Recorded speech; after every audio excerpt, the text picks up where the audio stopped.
you shouldn't say innuendos and things like that. So I'm doing this because I have a reason.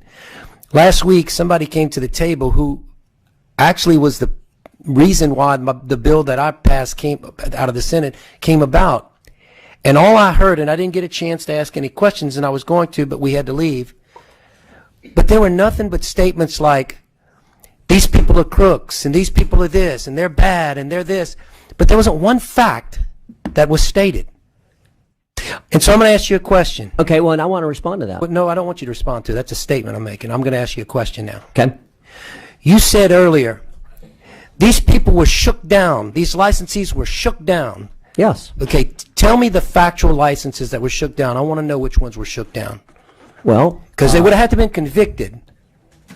They would have had to been convicted of shaking down. That's, I guess shaking down is not a legal term, but it sounds to me like it's extortion, and that's a criminal activity. So if somebody was convicted of a criminal activity and was shaking people down, I want to know that name, because I want to know who it was that was on our commission that is now in jail.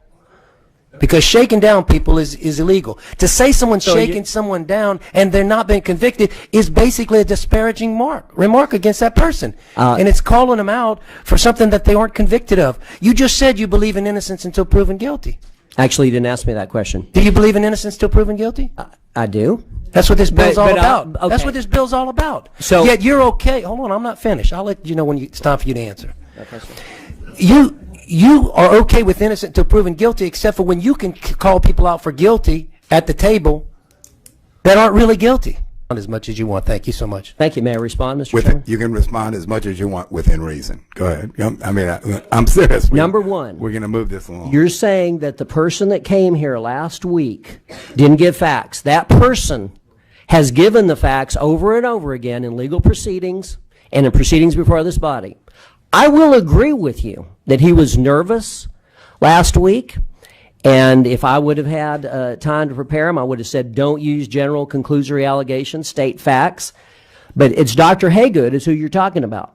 I think Dr. Haygood's very familiar with the facts of his case, Senator Cortez. He's lived the facts of his case.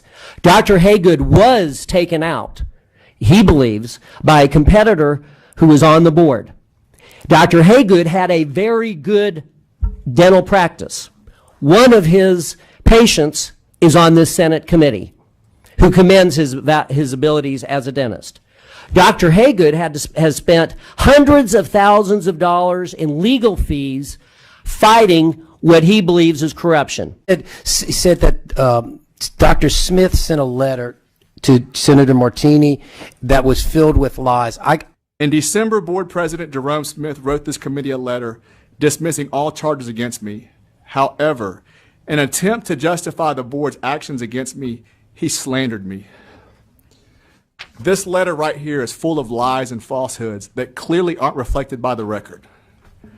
Dr. Smith's been provided with the facts, but is yet to correct his mistakes, and he refuses to sit down and have a conversation with me about it. They have broken the law, they have perjured themselves, they have misused the process against me, and they've covered it up, and they continue to lie about it. They just don't care. They believe they're above the law.